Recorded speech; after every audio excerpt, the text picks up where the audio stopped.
असमानता जॉब ऑपॉर्च्युनिटीમાં असमानता, ઘરના કામ કરવામાં असमानता, હરવા ફરવામાં असमानता, ભણવામાં પણ असमानता અને સ્પોર્ટ્સમાં પણ. તમને એવું થતું હશે કે વુમન્સ ડે તો પૂરો થઈ ગયો, હવે હું આવી વાતો કેમ કરી રહી છું? તેનું કારણ છે BCCIનો એક નિર્ણય. શું છે સમગ્ર ઘટના? આખરે BCCIએ એવું તો શું કર્યું જેના કારણે પુરુષ અને સ્ત્રી સાથે થતી અસમાનતા વિશે વાત કરવી પડી રહી છે? તમામ વિશે વિગતે ચર્ચા કરીશું. નમસ્કાર, ચક્રવાત ન્યૂઝમાં આપનું સ્વાગત છે. હું આપની સાથે પૂજા.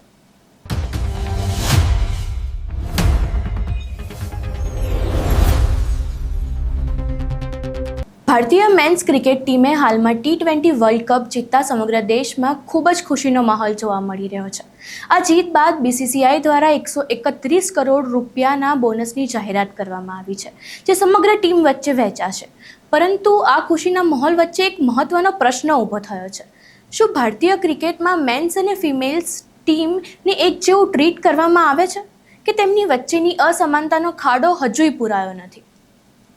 એક બાજુ આપણે સમાન કામ, સમાન વેતનની વાતો કરીએ છીએ, તો બીજી બાજુ જ્યાં ફિમેલ ક્રિકેટ ટીમ, જેમણે છેલ્લા વર્ષોમાં આંતરરાષ્ટ્રીય ક્ષેત્રે ઘણું સારું પ્રદર્શન કર્યું અને T20 વર્લ્ડ કપ પણ જીતીને તમામ ભારતીયોનું માથું ગર્વથી ઊંચું કરી દીધું, પરંતુ તેમની સાથે જાણે ભેદભાવ થઈ રહ્યો હોય તેવું લાગી રહ્યું છે.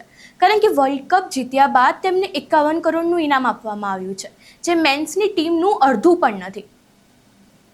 ત્યારે હવે સવાલ એ ઊભો થાય છે કે આપણે કોર્પોરેટ ક્ષેત્રે તો આ બધી વસ્તુઓ જોઈએ જ છે, રોજબરોજના જીવનમાં પણ આવું જોઈએ છે કે પુરુષની સરખામણીમાં મહિલાઓને ઓછી ઓપોર્ચ્યુનિટી આપવામાં આવે છે.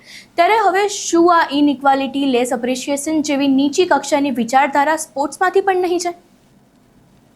મહેનત બંને સરખી કરે છે અને જ્યારે ઇનામની વાત આવે ત્યારે પુરુષોને જ કેમ આગળ કરવામાં આવે છે? આપણે સમાન કામ, સમાન વેતનની વાતો કરીએ છીએ, ત્યાં BCCI જેવી સંસ્થાઓ વર્લ્ડ કપ જેવી ટુર્નામેન્ટ જે સ્ત્રી અને પુરુષ બંને જીતે છે, પરંતુ તેમને ઇનામની રકમમાં આટલો મોટો ફેર કેમ રાખે છે? મહિલાઓએ પોતાના નામની જર્સી માટે પણ એટલો સંઘર્ષ કર્યો અને હવે લાગે છે કે સમાન વેતન માટેનો હજુ લાંબો સંઘર્ષ મહિલાઓએ કરવો પડશે. ત્યારે તમને શું લાગે છે, મહિલાઓને સ્પોર્ટ્સમાં સમાન સન્માન અને સમાન વેતન ક્યારે મળશે? તમારા મંતવ્ય અમને કમેન્ટ બોક્સમાં જરૂરથી જણાવજો. જો વિડીયો પસંદ આવ્યો હોય તો લાઇક, શેર અને કમેન્ટ કરવાનું ભૂલતા નહીં.